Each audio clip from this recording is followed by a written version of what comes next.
इस festive season में Nifty ने ना सिर्फ अपने प्रीवियस हाईज को तोड़ा है बल्कि सारे रिकॉर्ड तोड़ते हुए निफ्टी अब 13,000 के लेवल्स पे आ चुका है। सो गोइंग फॉरवर्ड आने वाले दिनों में निफ्टी के लिए क्या नए लेवल्स निकल के आ रहे हैं, क्या निफ्टी यहाँ से और तेज दौड़ेगा या फिर वो वापस एक करेक्शन मोड में आएगा, इन सभी बातों को जानने के लिए इस वीडियो को पूरा एंड तक देखें। आपको बहुत मजा आएगा कि मैं आपको ये बताऊंगा कि अगली दिवाली तक निफ्टी के लिए आप क्या टारगेट एक्सपेक्ट कर सकते हो और कहाँ पे हमें खरीदारी का मौका मिल सकता है। सो चलिए लेट्स बिगिन।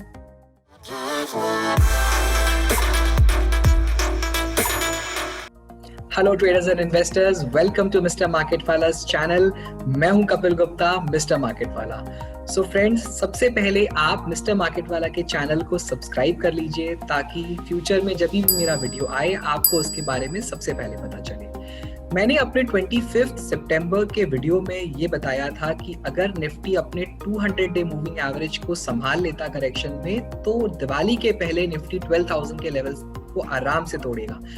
वही हुआ, निफ्टी ने ना सिर्फ 12,000 के लेवल्स को ब्रेक किया बल्कि अब वो दिवाली के बाद 13,000 के लेवल्स पे आ चुका है। सो हमारे पास गोइंग फॉरवर्ड निफ्टी के फ्यूचर लेवल्स को प्रिडिक्ट करने का दो तरीका है, चाहे हम फंडामेंटली इसको समझें या हम टेक्निकली समझें। फंडामेंटली समझने के लिए आप निफ्टी की सारी कंपनीज का जो फ्यूचर अर्निंग ग्रोथ है यानी उसका फ्यूचर ईपीएस है उसका एक प्रोजेक्शन करें कि वो सारी कंपनियां अगर 10% से बढ़ेंगी तो निफ्टी का टारगेट भी 10% से बढ़ेगा। अगर सारी कंपनियां आने वाले दिनों में 15% से ग्रो करेंगी तो निफ्टी भी 15% से ग्रो करेगा। सो इसके लिए हमारे पास कई सारे बड़े बड़े ब्रोकरेज फर्म्स हैं, हेज फंड्स हैं, इन्वेस्टमेंट बैंक्स हैं, उनके रिपोर्ट्स निकल के आते हैं, उसको आप रेफर कर सकते हैं। बट अगर आप टेक्निकली इसको समझना चाहें तो टेक्निकली थोड़ा सा आसान है in comparison to fundamentally Nifty के टारगेट्स को प्रेडिक्ट करना। हमारे पास कुछ टूल्स हैं, चार्ट्स पे हम हिस्ट्री में जाके चार्ट्स को एनालाइज करते हैं, क्रैशेस को एनालाइज करते हैं और फिर उसके बेसिस पे हम ये डिसाइड कर पाते हैं कि आने वाले दिनों में मार्केट्स कैसे प्रेडिक्ट करेगा। सो इस वीडियो में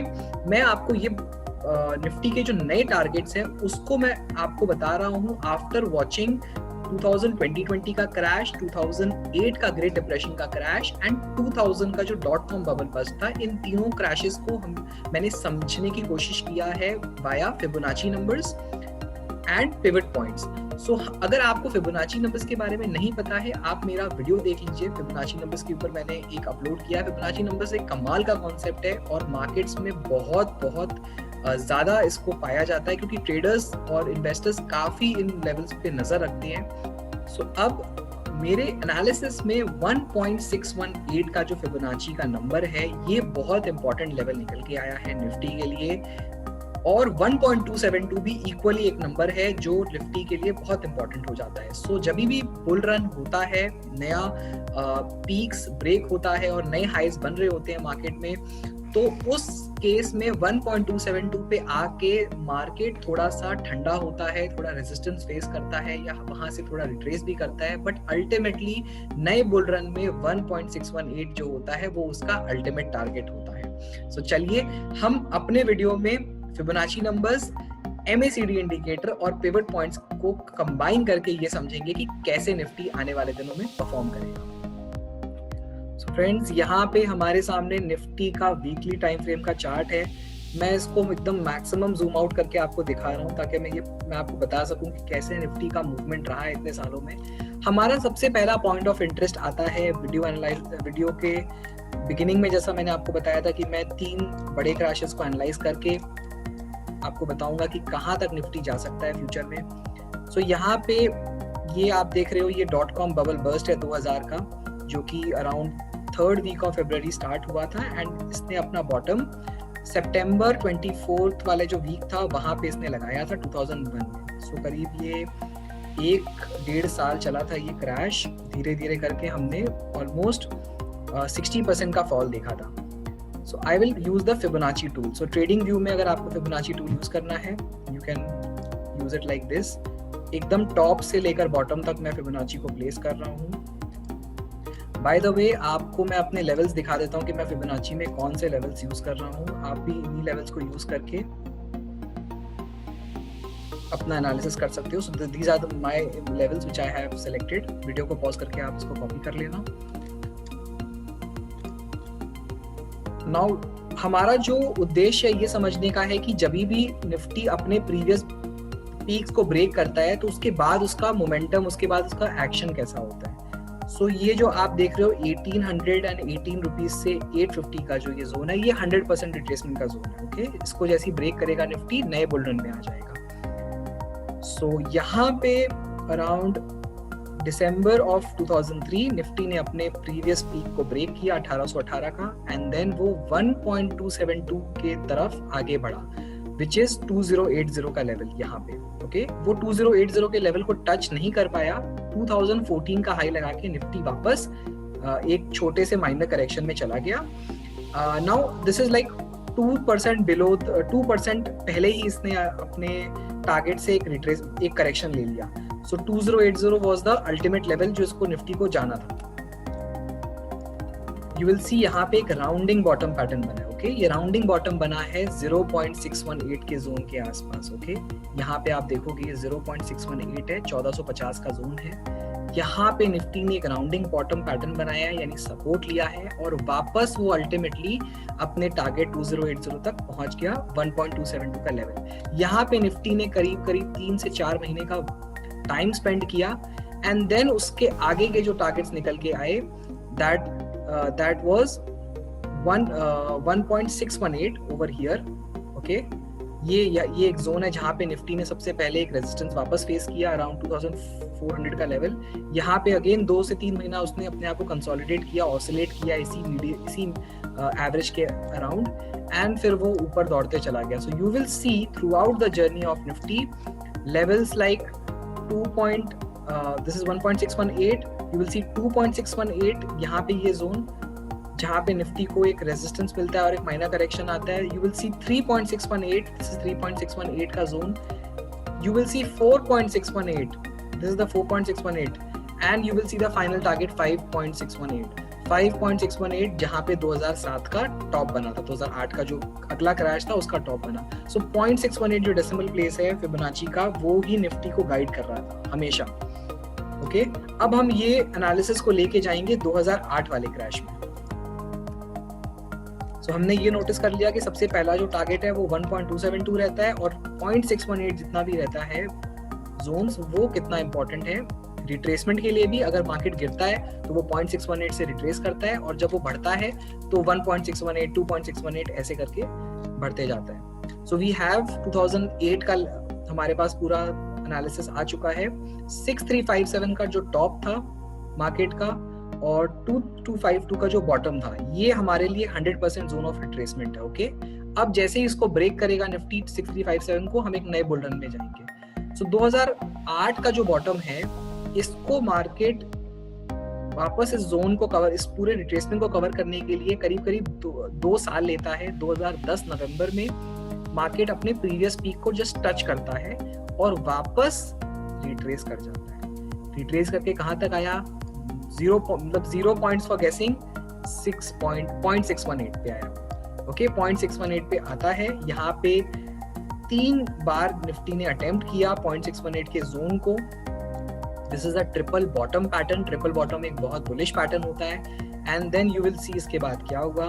ट्रिपल बॉटम बनाने के बाद निफ्टी वापस अराउंड 2014 पे एक बार टच किया, फिर 2014 में। सो 2014 में निफ्टी ने अपने पुराने पीक को ब्रेक किया, and see what happened. Non stop सरपट दौड़ता हुआ 1.272, यानी 7475 का जो जोन था वो नॉन स्टॉप निफ्टी ने कवर किया है between February 2014 till June of 2014.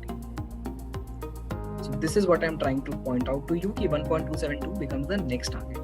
And then यहाँ पे 1-2-3 महीने कंसोलिडेट करने के बाद from June till August consolidate करने के बाद निफ्टी जिगजैग पैटर्न में आगे बढ़ते गया। कहाँ तक गया? 1.618 तक गया, 8900 का जोन। यहाँ से निफ्टी ने फिर एक रिट्रेसमेंट दिया या करेक्शन, माइनर करेक्शन कह सकते हैं, और फिर निफ्टी वापस 0.618 पे आता है। फिर वहां पे 1.618 पे थोड़ा सा रेजिस्टेंस फेस करने के बाद एक और ब्रेकआउट देके अपने नेक्स्ट लक्ष्य की तरफ बढ़ता है, विच वाज 2.618 यानी 13,000 का जोन यहाँ पे आप देख रहे हो। बट निफ्टी ऐसा नहीं कर पाया, बीच में कोरोना वायरस आ चुका था। This was not a crash जो फंडामेंटल रीजंस की वजह से आया या जो इकोनॉमी में बबल बर्स्ट होने की वजह से आया, ये क्रैश प्रीएम्प्ट हो चुका था। अल्टीमेटली हमें पता है कि 2019 से हमें मार्केट्स में प्रॉब्लम दिख रहा था, एक बबल आ चुका था। So you will see this line, we are concerned about this line, okay. So you will see कि ऑलरेडी 2018 के स्टार्टिंग में हमने 11,700 का जोन टच किया, फिर 2019 में हमने 12,200 का जोन टच किया, तो हम ऑलरेडी रेजिस्टेंस फेस कर रहे थे and it was showing a sign कि हाँ मार्केट डबल टॉप बना रहा है, ट्रिपल टॉप बना रहा है। बट निफ्टी को 13,000 तक के टारगेट तक जाना था एटलीस्ट, अगर उसको वहां से रिट्रेसमेंट मिलता तो 13,000 के जोन से रिट्रेसमेंट मिलता। बट अब यहाँ पे कोरोना वायरस आ गया तो मार्केट्स को अल्टीमेटली लॉकडाउन की वजह से फॉल देना पड़ा। So we have our analysis with us, 1.272 and 1.618 जो होता है वो कितना इंपॉर्टेंट लेवल है। अब हम इसको करंट सिनेरियो में, करंट मार्केट्स में पुट करेंगे and we will come to a conclusion कि निफ्टी कहां तक जा रहा है। सो दिस इज 12,430 का टॉप, दिस इज 7,511 का bottom and if I zoom out आपको दिखेगा कि पहला टारगेट जो है 1.272 जो है वो 13,768 का जोन है, ओके।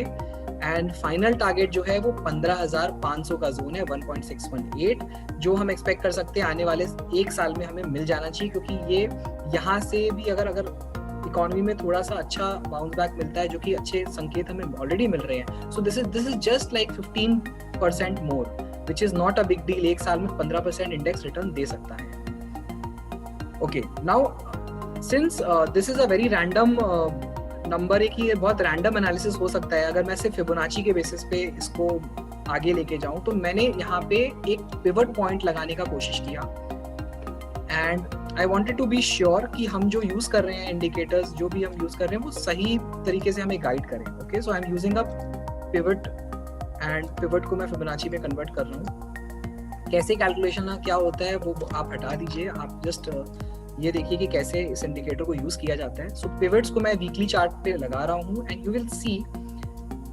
कि पिवट्स का जो R3 है, यानी R3 रेजिस्टेंस जोन है, वो लगभग 13,400 या 500 का जोन आप मान के चलो, 13,400 से या 13,400 का जोन निकल के आ रहा है, okay. We are already in a bull run. Bull run में ऐसा देखा जाता है, या तेजी के मार्केट में ऐसा देखा जाता है कि मार्केट अपने R3 को भी ब्रेक करता है यूजुअली। सो 13,400 से 1 या 2% हम और ऐड कर देते हैं, वो 13,700 का जोन निकल के आता है। सो यहाँ तक मार्केट हमें कंफर्म बता रहा है कि पिवट पॉइंट्स पे भी निफ्टी 13,500 से 13,700 का जोन है, जो निफ्टी के लिए रेजिस्टेंस का काम करेगा। एंड अगर आपको मैं एक जस्ट छोटा सा ग्लिम्स दे दूं कि कैसे पिवट्स जो है वो काम करते हैं, इसके लिए मुझे एक अलग वीडियो बनाना पड़ेगा। सो पिवट आप देख रहे हो कि कैसे ये जोन्स होते हैं सप्लाई और डिमांड के, ओके।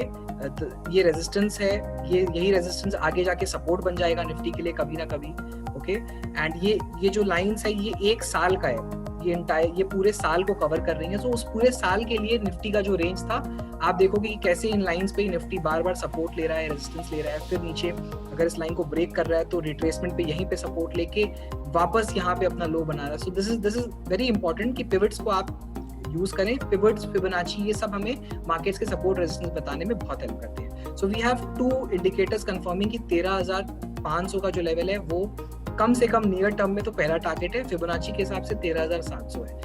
अब मैं अपने बुल ट्रेंड को सपोर्ट करने के लिए, हमने तो सिर्फ अभी लेवल्स डिसाइड किया है, बट हमें ये कौन बताएगा कि निफ्टी एक्चुअली में एक बुल ट्रेंड में है और उसमें मोमेंटम है कि नहीं, कि वो यहाँ से भी 1,000-1,500 पॉइंट बढ़ जाए, या एटलीस्ट 12,900 से 13,700, तो कम से कम 800 पॉइंट तो है, वहां तक जाने के लिए भी उसको मोमेंटम चाहिए। उसके लिए हम मंथली चार्ट्स पे आएंगे। मैं इसको यहाँ पे बंद कर देता हूँ एंड मंथली चार्ट पे हम एक इंडिकेटर लगाएंगे जिसका नाम है MACD indicator, okay. MACD indicator, so एक इन शॉर्ट में आपको बता रहा हूँ, ये सिग्नल लाइन होती है, जब भी ब्लू लाइन येलो लाइन को क्रॉस करती है नीचे से ऊपर की तरफ, तो ये एक बाय सिग्नल होता है, या ये बताता है कि मार्केट्स में नया जो बाइंग है ट्रेंड वो स्टार्ट हुआ है। सो you will see if I zoom over here, यहाँ पे ये पूरे फॉल के टाइम जो सिग्नल लाइन था MACD का, वो नीचे की तरफ था, येलो लाइन के नीचे था। इट वाज इंडिकेटिंग कि मार्केट में नॉन स्टॉप एक गिरावट रही है। पर आप देखो नवंबर के महीने में मार्केट में जैसे ही अपने प्रीवियस पीक्स को ब्रेक किया, सिग्नल लाइन ने हमें सिग्नल दे दिया कि अभी हमें यहाँ पे भी निफ्टी को बाय करना चाहिए। And this is a monthly time frame का MACD। मंथली टाइम फ्रेम का MACD इतनी जल्दी बदलता नहीं है। So going forward this is a confirmation कि यहाँ पे निफ्टी अभी भी और हमें रंग दिखाएगा and bull run has just began according to all these technical parameters. So friends, I hope आपको ये तो समझ में आ गया होगा कि 1.618 का जो लेवल है वो कितना इंपॉर्टेंट है। निफ्टी उस हिसाब से 15,500 तक पक्का जाएगा आने वाले दिनों में, और ये टारगेट्स हम दिवाली तक एक्सपेक्ट कर सकते हैं। साथ ही में 1.272 का जो लेवल है, यानी कि 13,500 से 700 का एक रेंज है जहां पे निफ्टी का फर्स्ट टारगेट है, वहां पे निफ्टी में थोड़ा प्रॉफिट बुकिंग आएगा, थोड़ा सा वहां पे रेजिस्टेंस फेस हो सकता है निफ्टी को। साथ ही में हमारे पास कुछ फंडामेंटल रीजंस हैं जो हमारे लेवल्स हैं इसको सपोर्ट करने के लिए। जैसा कि हम जानते हैं कि ऑलरेडी मार्केट में बहुत लिक्विडिटी है, अमेरिका ने ऑलरेडी काफी स्टिमुलस दे के मार्केट को संभाला है। गोइंग फॉरवर्ड जनवरी में जब नए प्रेसिडेंट आते हैं वो एक और स्टिमुलस लेके आएंगे, that will be in the range of $1 to $3 trillion, depending upon कि कैसा उनको रिपब्लिकन का सपोर्ट मिलता है उसके ऊपर। So that money will also boost the market further. So हमारे पास ऑलरेडी एक स्टिमुलस है, एक स्टिमुलस फ्यूचर में आने वाला है जो निफ्टी या इनफैक्ट ग्लोबल मार्केट्स को बहुत बूस्ट करेगा। MSCI इंडेक्स के अंदर निफ्टी के कुछ स्टॉक्स है उनका वेटेज बढ़ाया गया है, सो इस वजह से भी ऑलरेडी FIIs का इन्फ्लोज इंडियन मार्केट की तरफ बढ़ा है। साथ में हमें एक चीज और याद रखना है कि अगले साल के बजट में हो सकता है इंडियन गवर्नमेंट एंड स्पेशली हमारे प्रधानमंत्री जी इस बात को ध्यान में रखें कि कैसे चाइना से जो बिजनेस बाहर निकल रहा है वो साउथ एशियन कंट्रीज में डिस्ट्रीब्यूट हो रहा है, उसमें से कितना हिस्सा हम अपने कंट्री की तरफ अट्रैक्ट कर सकते हैं। तो हो सकता है बजट में कुछ अच्छे प्रोविजंस हमें मिले जिसकी वजह से मार्केट्स फर्दर बूस्ट हों। सो ये सारी बातों को अगर हम ध्यान में रखेंगे तो हमें निफ्टी आने वाले दिनों में बहुत बुलिश लग रहा है। अब ये वक्त बताएगा कि हम सही होते हैं या गलत। सो तब तक के लिए दिस इज मिस्टर मार्केट वाला साइनिंग ऑफ। मिलते हैं जल्दी अगले वीडियो में।